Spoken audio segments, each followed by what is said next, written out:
자, 오늘 또 구원의 징검다리 17번째 시간으로 지금 3주째 구원에 이르는 온전한 믿음이 어떤 것인가를 마지막으로 오늘 살펴보기를 원합니다. 여러분, 이 교인들 가운데 간혹 보면 내가 10년, 20년, 30년 신앙생활을 했다, 그렇게 신앙의 연륜을 나타내는 사람들이 간혹 있습니다. 그리고 또 어떤 사람은 나는 모태신앙이라고 자랑하는 사람들도 간혹 있습니다. 어떤 권사님이 저에게 물었습니다. 목사님, 저는 모태신앙 가진 분들이 참 부럽습니다, 그러는 거예요. 그때 제가 뭐라고 대답했을까요? 권사님, 모태신앙은 분명 하나님의 큰 축복임에 틀림없습니다.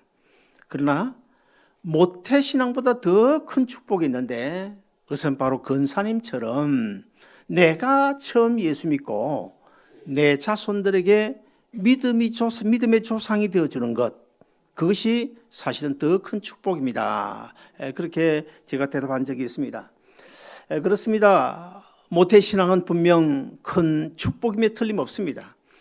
저도 모태신앙이라고 하는 자부심을 가지고 있습니다. 그러나 아무리 모태신앙이라고 하더라도, 그리고 20년, 30년 오래 신앙의 연륜을 갖다고 하더라도 십자가에 죽으시고 부활하신 예수님과 생명적 관계가 맺어지지 않았다고 한다면 그 모태신앙 무슨 소용이 있겠습니까?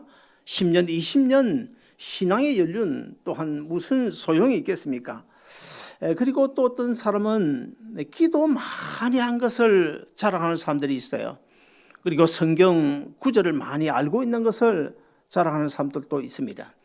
물론 우리가 성경 많이 알아야 됩니다. 왜 그렇습니까? 성경은 구원의 진리이기 때문에, 그리고 하나님의 말씀이기 때문에 성경 많이 아는 건 너무 좋은 일입니다. 기도하는 것도, 기도는 하나님과 나와의 탯줄처럼 이 호흡이기 때문에, 숨쉬고 살아가는 호흡이기 때문에 기도 많이 하는 것 분명 중요합니다. 그러나 만약의 경우에 아무리 기도를 많이 해도, 또 아무리 성경 구절을 많이 알고 있다고 하더라도 하나님은 내 아버지시고 나는 하나님의 자녀라고 하는 이 분명한 하나님과의 바른 관계가 맺어지지 않았다고 한다면 그 기도 무슨 소용이 있겠습니까? 그 성경 구절을 많이 아는 것이 무슨 소용이 있겠습니까? 자, 그렇다고 한다면, 자, 그런 것보다 더 중요한 것이 무엇일까? 중요한 것이 무엇일까요? 제가 지금 한 3주째 지금 계속 말씀드리고 있는데, 우리가 언젠가는 주님 앞에 서게 될 날이 옵니다.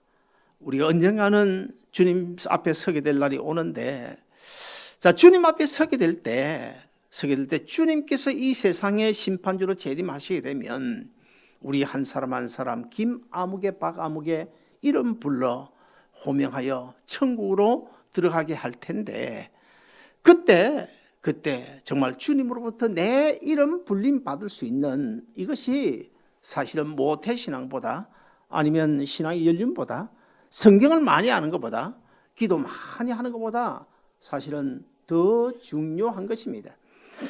그렇지 않습니까? 우리가 주님 앞에 설 때 뭔가 할 말이 있어야 되잖아요. 하나님, 나를 세상에 보내주셨는데 내가 60년이든 70년, 80년이든 간에 하나님께서 나를 세상에 보내주신 그 목적대로 부족하지만은 최선을 다해서 주님 십자가 안에서 이제 열심히 살다가 주님 앞에 왔습니다 라고 말할 수 있는, 입은 있으나 할 말이 없어 유구문이 아니라 분명하게 자신 있게 주님, 내가 이렇게 살다 왔습니다 하고 말할 수 있는 그런 자리 우리가 만들어 가야 되지 않겠습니까? 그러면 그런 자리가 어떻게 만들어질 것입니까? 구원에 이르는 믿음, 언제 주님 오시더라도 들림 받을 수 있는 구원에 이르는 온전한 믿음을 가지고 살아가야 된다는 것입니다. 지금 우리는 계속해서 이 구원의 징검다리라고 하는 이 구원의 초청을 지금 받고 있습니다. 자, 오늘 또 하나님께서 우리에게 주시는 이 구원의 초청, 구원의 메시지를 우리가 듣고 있는데, 우리는 결코 이 구원의 메시지가 뭡니까? 영원한 생명 문제가 걸려 있는 것 아닙니까? 그러므로 결코 이 구원의 메시지에 우리가 소홀해서는 안 된다는 것입니다. 그리고 창세기 19장에 보시면 소돔성에 살고 있던 롯의 두 사이들처럼 이 구원의 메시지를 농담으로 여기서는 안 될 것입니다. 그렇다고 한다면 우리가 오늘 세 번째 시간으로 정말 구원에 이르는 온전한 믿음이 무엇일까를 살펴보기를 원하는데요. 오늘은 두 가지 큰 제목을 가지고 말씀드리고자 합니다. 첫째 하나는 우리 사람은 육과 혼과 영이라고 하는 이 삼분설적 이 구조를 가지고 있습니다. 그래서 우리는 이 삼분설, 그러니까 육적인 믿음과 영적인 믿음, 혼적인 믿음에 대해서 우리가 살펴보고, 그 다음에 두 번째로는 우리가 신앙생활 하는 가운데 하나의 단계가 있고 과정이 있어요. 신앙생활 가운데서 나타나는 그런 과정들을 우리가 살펴보면서 온전히 구원에 이르는 믿음이 어떤 것인가를 살펴보기를 원하는데, 오늘 또 우리의 심령이 열려지고 우리의 영의 눈이 열려져서 하나님이 주시는 큰 은혜 받는 복된 시간 되시기를 주 이름으로 축원드립니다. 첫째, 믿음은 육적인 믿음과 혼적인 믿음 그리고 영적인 믿음으로 구분할 수가 있습니다. 그러면 육적인 믿음은 무엇일까요? 육적인 믿음은 쉽게 말하면 그냥 내가 입술로 말하는 그런 신앙, 그런 믿음을 립 서비스적인 그런 믿음이라 그렇게 우리가 말할 수가 있고, 그 다음에 두 번째 혼적인 믿음은 어떤 것일까요? 혼은 정신을 이야기하는 거죠. 혼적인 믿음, 이것은 아마도 그럴 것이다. 예수 그리스도 아마 하나님의 아들이시겠지. 예수님께서 내 죄를 대신 짊어지고 십자가에 달려 죽으셨다고 하니까 아마 그럴 거야 라고 하는 어떤 신념적 관념적인 믿음, 이것을 우리가 혼적인 믿음이라고 설명할 수가 있고, 그렇다고 한다면 마지막으로 영적인 믿음은 무엇일까요? 내 안에 계신 예수님의 생명, 내가 거듭나고 구원받는 내 영혼이 하나님 앞에 고백하고 그 영혼의 고백이 우리 의지적인 결단을 통하여 우리 삶 속에 나타나고 또 우리 입술을 통하여 고백되어지는 이 믿음이 바로 영적인 믿음이라고 말씀드릴 수가 있겠습니다. 그러므로 육적인 믿음은 절대 구원에 이르는 믿음 되지 못합니다. 나중에 우리가 구원 얻지 못합니다. 그리고 혼적인 믿음도 결코 구원에 이르는 믿음은 아닙니다. 어쩌면 우리 한국 교인들 가운데 이 육적인 믿음 그리고 혼적인 믿음에 딱 지금 머물러 있는, 어쩌면 평생 거기에 머물러 있다가 죽는 사람들도 아마 많지 않겠나 그런 생각이 들어집니다. 하나님의 부르심이 아닌, 유효적인 부르심이 아닌 어떤 인간관계를 위해서 교회에 나오고, 아니면 또 외로워서 교회에 나오는 사람도 있고, 그리고 또 어떤 사람은 비즈니스를 위해서 교회에 나오는 사람도 있어요. 미국에는 없지만 한국에 가면 그런 경우 많습니다. 피아노 장사하는 분들 그 피아노 팔기 위해서 교회에 나오고, 또 주일학교 교회 용품 판매하는 사람들 또 나오되, 작은 교회 안 나옵니다. 큰 교회 갑니다. 우리 교회가 20년 전에 처음 개척했을 때 어떤 장로님 한 분이 오셨어요. 제가 옛날에 들어서 알고 있는 고신척 장로님이신데 75세 되신 분이신데, 그분이 우리 교회에 개척하고 바로 출석을 했어요. 한 2달 정도 출석한 뒤에 어느 날 목사님 좀 봅시다. 그래서 만났더니 하는 이야기가, 아무래도 목사님 다음 주일부터 제가 어디에 있는 어느 교회에 출석해야 되겠습니다. 못 나오게 돼서 죄송합니다. 그러더라고요. 아니 장로님 왜 그러시냐고, 장로님 오셔서 제가 얼마나 큰 힘을 얻는데, 그랬더니 우리 아들이 내과 의사가 돼가지고 지금 개업을 했는데 아무래도 큰 교회 가야, 요즘처럼 보험이 없던 시대니까 큰 교회 가야 손님이 환자가 많이 올 것 같고, 그래서 아들도 권하고, 그래서 아무래도 청산 다음 주부터 그 교회로 가야 되겠습니다. 자, 여러분, 이런 경우들이 있습니다. 그리고 또 어떤 사람은 이 구원의 진리 인정해요. 성경도 하나님의 말씀인 것을 인정합니다. 이치적으로도 기독교를 인정해요. 그리고 또 이제 모든 종교를 따져보면 이슬람이나 불교보다는 아무래도 그래도 기독교 옳다라고 하는 생각이 들어요. 그리고 기독교에 구원이 있겠다라고 하는 생각도 듭니다. 그래서 이제 교회에 나오는 사람, 물론 그게 시초가 되면 좋지만 나중에 변해야 되는데, 그러나 거기에 딱 머물러 있으면 결코 그것은 온전한 믿음은 아니라는 사실을 우리가 알아야 됩니다. 그래서 1년, 2년 신앙생활을 하다 보면 자기도 모르는 사이에 그만 내가 구원 얻은 사람으로 내가 하늘나라 백성 된 것처럼 하나님의 자녀 된 것처럼 내 안에 예수 생명이 있는 것처럼 내가 구원에 이르는 온전한 믿음이 있는 사람처럼 착각을 하게 돼요. 착각을 해서 그냥 영영 그 자리에 머물러 있는 사람들이 한국 교회 안에 상당히 많이 있을 것입니다. 이런 신념적 관념점 아마도 그렇지 않겠나라고 하는 이것은 이 정신적으로 믿는 이것은 결코 구원에 이르는 믿음은 못 된다는 사실을 우리가 분명히 알아야 됩니다. 육적인 믿음 그 결코 온전한 믿음이 될 수가 없고요. 그리고 관념적, 신념적 아마 그렇지 않겠나, 분명 그럴 거야 라고 하는 이런 믿음도 구원에 이르는 온전한 믿음은 되지 못하고, 그러면 어떤 믿음이라 해야 될까요? 어떤 믿음이라 될까요? 내가 십자가의 주님을 만나고 십자가의 주님을 만나 십자가에 죽으시고 부활하신 예수님의 생명을 소유하고 거듭나서 내 안에 있는 구원 얻은 내 영혼이 하나님과 영적 교제가 이루어질 때 그것을 가리켜서 영적인 믿음이라 그렇게 말할 수가 있을 것입니다.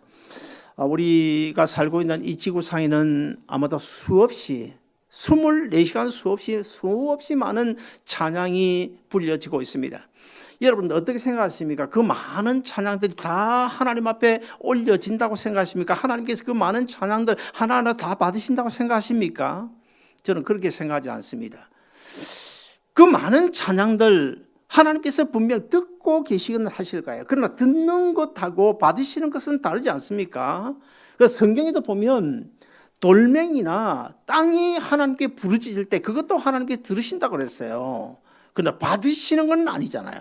그 듣는 거하고 받는 것은 다른데 결국 이제 우리가 이 땅에서 부르는 이 찬양, 영혼 깊은 곳에서 우러나온 찬양, 그 찬양이라야 하나님 앞에 온전히 올려진다는 사실을 기억하고 영혼의 찬양을 부를 수 있는 우리 모두 되시길 주의 이름으로 축원드립니다. 따라서 이 영적인 믿음이라고 하는 것은 입술의 고백이 아니고 내 머리로 나오는 어떤 생각 차원이 아니고 내 심령 속에 지금도 새 생명으로 살아있는 내 영혼의 고백이 내 혼의 의지적인 결단으로 나타나고 그 다음에 내 육체적인 행동으로 나타날 때 그것이 구원에 이르는 온전한 믿음이 되는 줄로 믿습니다. 크게 두 번째로 이 신앙생활을 통해서 우리가 이 믿음의 단계를 한번 살펴볼 수 있는데요. 우리가 예수 믿기로 작정하고 교회에 나온다고 해서 구원에 이르는 믿음이 당장 생기는 것은 결코 아닙니다. 온전한 믿음이 되기 위해서는 이 신앙생활 속에서 한 몇 단계의 과정이 있는데 제일 첫 단계가 뭘까요? 두려움의 단계가 있습니다. 우리가 이제 교회를 다니는 사람들 보면 믿음이 없는 사람은 그저 주일이니까 주일날 교회 가야 된다더라. 그래서 교회 나오고 또 다른 사람이 찬양하니까 찬양하고 기도하고 그렇게 왔다 갔다 예배 드리고 하지 않습니까? 주일날 여러분 교회 오지 않아도 그런 사람 전혀 불편이 없는 경우, 여러분 이 시간 한번 짐작을 해보시기 바랍니다. 만약에 주일날 예배를 빠뜨려 먹고 빼먹고 그냥 다른 안 해도 될 일 이런 일을 한다. 그런데 뭐 주일날 11시 생각도 나지 않고 예배가 생각도 나지 않고 전혀 뭐 아무런 감동이 없어요. 하나님 두렵지도 않고 그러면 그건 참 큰 문제입니다. 주일날 빼먹는 거 상관없어요. 주일날 어쩔 수 없이 어떤 뭐 직장에 가는 거 상관없습니다. 상관이 없어요. 몸이 아파면 못 나오는 거 더더욱 상관없고요. 상관없어요. 그러나 최소한도 주일이 되면 오늘은 주의 날이지. 하나님께서 나에게 예배의 날로 주셨는데 내가 오늘 예배를 못 갔구나. 이런 하나님 두려운 마음은 생겨야 된다는 거예요. 그래서 처음 교회에 나오는 사람들은 하나님을 두려워하는 마음이 없습니다. 왜냐하면 하나님의 존재를 믿지 않으니까 하나님 두려운 마음이 생기지 않지요. 그래서 주일 빼먹어도 아무 상관이 있고 전혀 아무렇지 않아요. 그런데 어느 날인가 갑자기 하나님이 두려워지기 시작하는 거예요. 어떻게 두려워집니까? 오늘 내가 예배 안 나가면 안 되는데 하나님이 기뻐하지 않으실 텐데 이런 마음이 들어야 되고, 그리고 또 우리가 주를 위해서 살지 못할 때 뭔가 마음에 부담이 생기고 이런 일들이 우리 삶 속에서 나타나야 됩니다. 그래야 되는데 전혀 아무런 감동이 없다.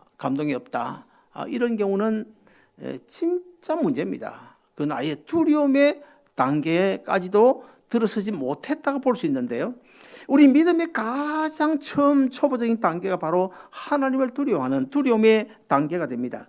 그래서 내가 어떤 죄를 지으면 하나님께서 벌 주실 것 같고, 그리고 아이가 아프거나 아니면 비즈니스가 갑자기 어떤 어려움을 당하게 되면 혹시 하나님께서 어떤 나를 징계하는 것은 아닐까, 이런 생각이 들어지기도 합니다. 여러분, 이 두려움의 단계, 여러분 좋은 것일까요? 안 좋은 것일까요? 자, 좋은 것입니까? 안 좋은 것입니까? 이거 좋은 것입니다. 이거 분명 초보적이지만 너무너무 좋은 것입니다. 왜냐하면 그것은 내 안에 생명이 있다는 증거예요. 내 안에 생명이 없으면 두려움 자체가 생기지 않습니다. 하나님이 살아계신지 안 계신지, 하나님의 존재까지도 거기에 대해서 어떤 감동을 가지지 않습니다. 그래서 내 마음속에 두려움이 생긴다. 그래서 너무너무 좋은 건데, 왜 좋은 것일까요? 그동안 불신의 벽에 쌓여있던 내 안에 내적인 믿음이 드디어 움이 터져 나온 것이기 때문에 너무너무 좋은 것입니다. 그 다음에 두 번째는 의심의 단계가 있습니다. 하나님이 두렵기는 한데 믿어지지 않아요. 하나님이 세상 만물을 창조하셨다는데 믿어지지 않습니다. 예수 그리스도가 나의 죄를 대신 짊어지고 십자가에 달려 죽으셨다고 하는데 믿어지지 않아요. 하나님이 내 인생 책임져 주시겠다고 성경은 분명히 약속하고 있음에도 불구하고 믿어지지를 않습니다. 처음 교회 나오면 하나님이 어떤 분이신지, 예수님이 누구신지 이걸 우리가 알아야 돼요. 자, 의심의 단계에서 이 의심이라는 단어를 제가 한글 사전에 어제 찾아봤어요. 한글 사전 찾아보니까 뭐라고 설명되어 있는지 하면, 알지 못해서 믿지 못하는 마음. 여러분 가서 찾아보세요. 그렇게 되어 있어요. 알지 못해서 믿지 못하는 마음이 의심이라는 단어예요. 자, 그러면 우리 신앙생활에서 의심이 무엇일까? 알지 못해서 하나님이 누구신지 모른다는 거야. 예수님이 누구신지 모른다는 거야. 왜 이 땅에 하나님이 교회를 세웠는지, 교회의 참된 의미를 모른다는 거예요. 우리가 죽으면 천국과 지옥에 들어가게 되는데 그 천국이 있는지 지옥이 있는지 그 자체도 모른다는 거예요. 그래서 어떻게 해야 됩니까? 우리가 배워야 되는, 그래서 성경을 배워야 될 이유가 거기에 있고요. 로마서 10장 2절을 보시면 사도 바울이 이스라엘 백성들에게 이렇게 경고하잖아요. 이렇게 책망합니다. 너희가 하나님 잘 섬기고 열심히 섬기는 내가 안다. 알기는 아는데 정작 너희가 섬기는 하나님이 어떤 분이신지를 모르고 너희가 그냥 그저 열심히 섬기고 있구나. 율법에 따라서 섬기고 있구나. 자, 그건 무슨 말입니까? 그러면 그 이스라엘 백성들이 어느 단계까지 왔다는 거예요? 바로 두려움의 단계까지는 와 있는데, 의심의 단계까지 들어서지 못한다는 거예요. 왜냐하면 하나님을 어떤 분이신지를 알지 못하고, 예수 그리스도 어떤 분인지를 알지 못하고, 교회가 어떤 분인지를 알지 못하기 때문에 믿지 못해서 믿지 못하는 마음, 이 의심의 단계에 지금 있다는 거예요.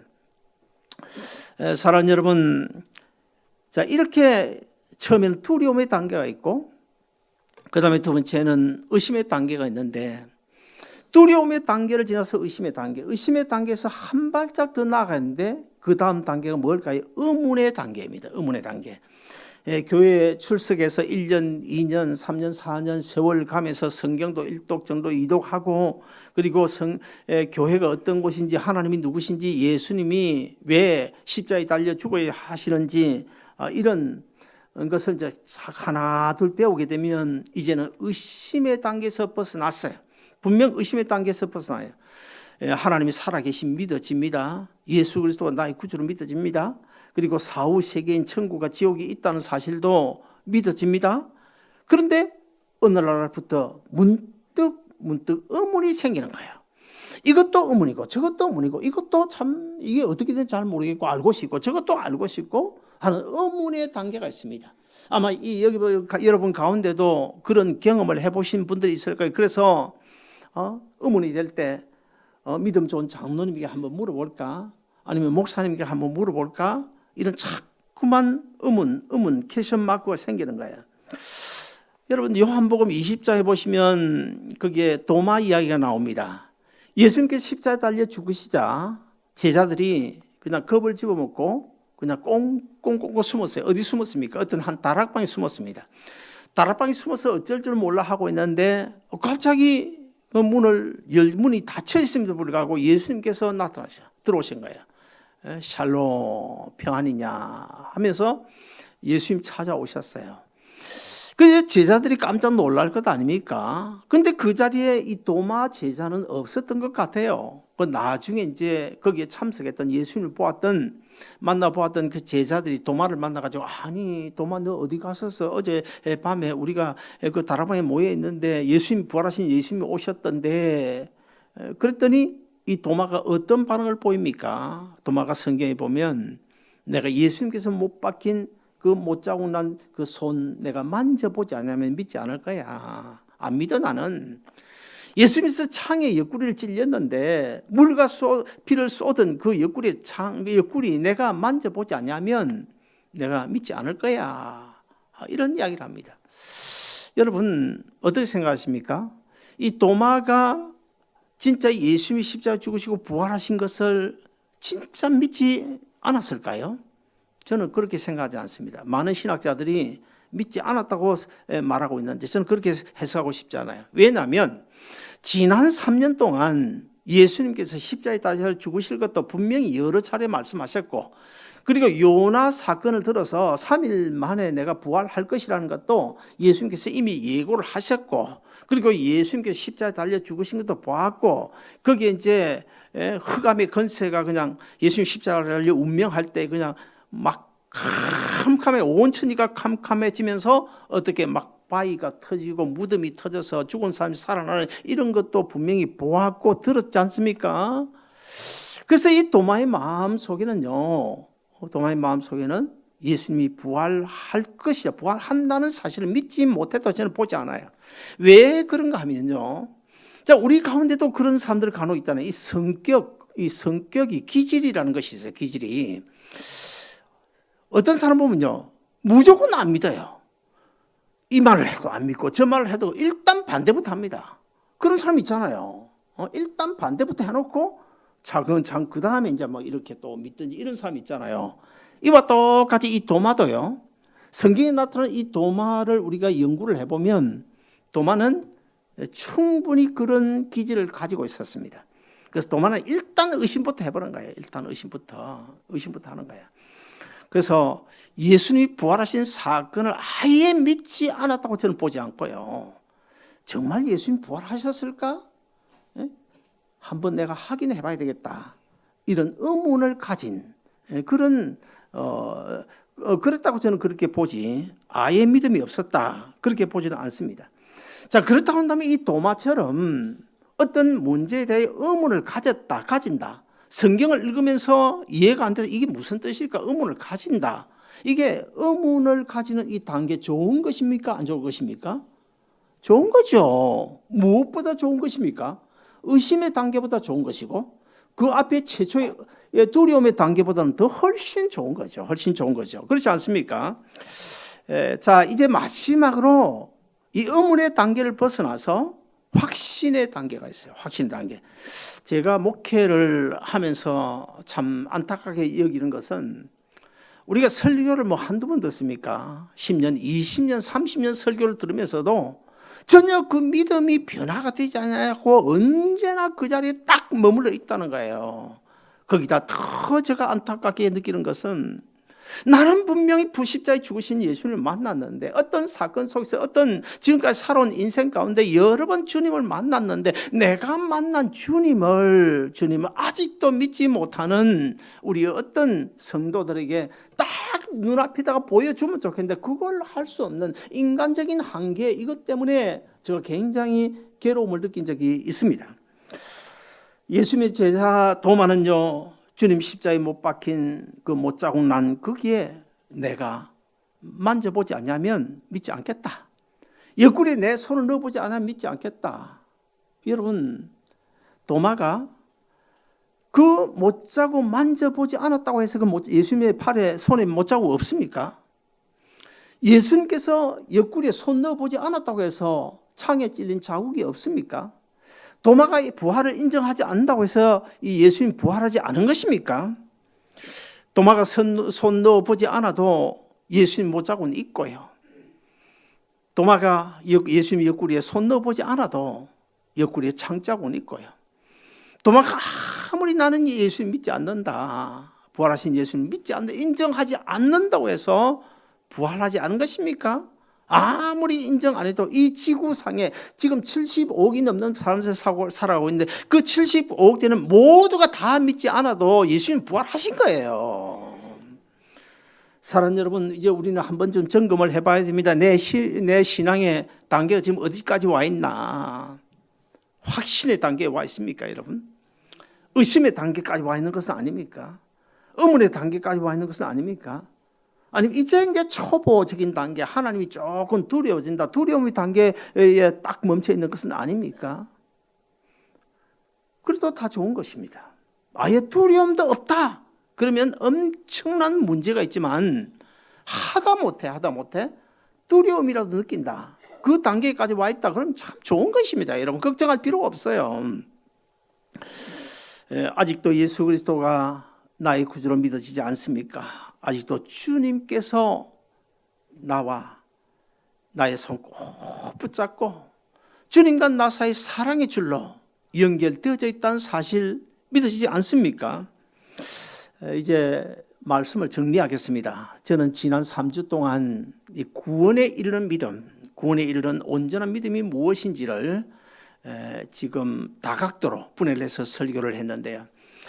제일 첫 시간, 지난 전주 첫 시간에 제가 어떤 주제로 말씀드렸습니까? 구원에 이르는 온전한 믿음을 로마서 10장 9절 10절에 나오는 마음으로 믿어, 마음으로 믿는다. 마음이 뭐냐? 마음은 인격의 3요소인 지정의의 활동의 공간이다. 이렇게 한글 사전에 되어 있는데 우리의 마음 속에 있는 지정의를 통해서 우리의 믿음이 나타날 때 온전한 믿음이다. 그럼 제일 먼저 알 지자는 뭘까요? 하나님이 누구신지를 알고 예수 그리스도는 누구신지를 알고 예수님 내 대신 십자가에 달려 죽으신 것도 알고 내가 예수 믿으면 구원 얻는다는 것도 알고 이렇게 머리로 지식적으로 아는 단계, 가장 기초적인 단계, 알 지자, 지적인 단계가 이거예요. 거기서 이제 한 단계 더 나아가면 정의 단계가 있는데 정의 단계는 뭡니까?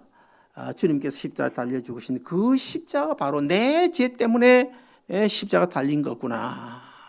그 십자가 바로 내 것이구나 라고 하는 사실을 느끼고 깨달은 정의 단계. 그리고 거기서 한 단계 더 나아가면 그러므로 이제는 내가 이렇게 살아서는 안 되지. 이렇게 살아서는 안 되지. 내가 사도 바울만큼 못해도 베드로만큼 못해도 이렇게 살아서는 안 되지. 어떻게든 내가 주님을 위하여 살 거야. 이렇게 의지적인 결단으로 나아가는 마지막 지적 의의 단계까지 나아가야 온전한 믿음이라고 제가 말씀을 드렸습니다. 그 다음에 두 번째 시간인 지난 주일에는 제가 어떤 내용을 가지고 말씀드렸습니까? 하나님께서 인류 역사를 이루어 가시는 가운데 이 인류 역사는 절대로 빠져서는 안 된, 하나님의 구원 역사에 하나도 빠져서는 안 될 아주 중요한 사건들이 있는데 그 사건들이 어디에 담겨져 있다고요? 사도신경, 우리가 매주 고백하는 이 사도신경에 보면 다 달려져 있어요. 창조주 하나님부터 심판주 하나님, 하늘나라까지 다 담겨져 있어요. 거기에 보면 이런 내용들이 있는데 마치 제가 어떤 예를 들었습니까? 우리가 그저 하나님을 믿는다고 하는 두루뭉실하게 믿는다고 하는 이 믿음을 제가 통마늘로 비유를 하고 그 통마늘 껍질을 벗기면 안에 알마늘이 하나 둘 촘촘히 한 7, 8개 박혀 있는 그와 같이 우리가 두루뭉실하게 하나님을 믿는다고 하는 그 믿음의 껍질 속에는 구체적인 절대로 하나도 빠져서는 안 되는 그런 구원의 사건들이 있는데 그 사건들이 무엇이라고 그랬습니까? 창조주 하나님을 믿는 거.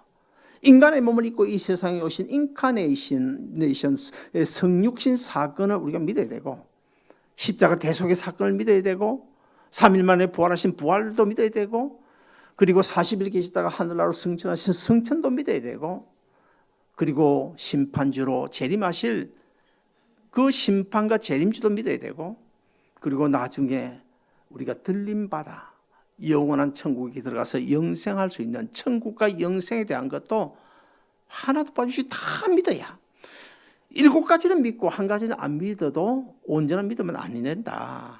다 믿어야 사도신경에 나오는 내용 그 사건들이 다 믿어져야 온전한 믿음이라고 제가 말씀드렸고 자 오늘은 제가 크게 2가지로 말씀드렸죠. 우리 인간의 구조적인 육과 혼과 영 이게 이 삼분설적인 이런 구조적인 내용을 통해서 육적인 믿음, 혼적인 믿음, 영적인 믿음이 있는데 우리가 영적인 믿음이라야 구원에 이르는 믿음이 될 수 있다라고 하는 사실을 말씀드렸고 그리고 1가지 더 말씀드리는데 우리 신앙생활 측면에서 몇 단계가 있는데 첫째는 뭐라고 그랬습니까?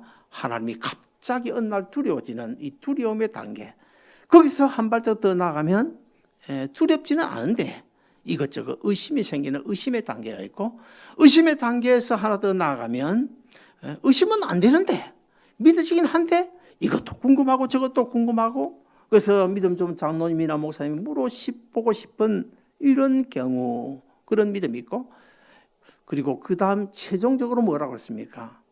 모든 것이 다 믿어지는 거야. 모든 것이 다 믿어지는 거야. 이래도 믿어지고 저래도 믿어지고 이것도 믿어지고 저래도 저것도 믿어지고 그냥 주님만 생각하면 그냥 눈에서 눈물이 확 쏟아지면서 예수 그리스도가 나의 구주로 믿어지는 어서 속히 우리 주님 이 땅에 오시면 좋겠다. 주 예수여 어서 오시옵소서 마라나타라고 하는 이 신앙 가지고 우리가 살아갈 때 온전한 믿음이라고 말씀드렸는데 사랑하는 여러분 저는 여러분 모두가 다른 교회는 모르겠어요. 우리 아름다운 동산교회 이 자리에 계신 여러분 모두 다 구원에 이르는 온전한 믿음의 소유자들이 다 되시기를 주의 이름으로 축복합니다. 그래서 우리 주님 오실 그때에 마라나타 주 예수여 어서 오시옵소서 하고 우리 한 사람 한 사람 이름 불림 받아 영원한 천국에 들어서 영생할 수 있는 여러분 모두 다 되시기를 주의 이름으로 축원드립니다. 기도하겠습니다.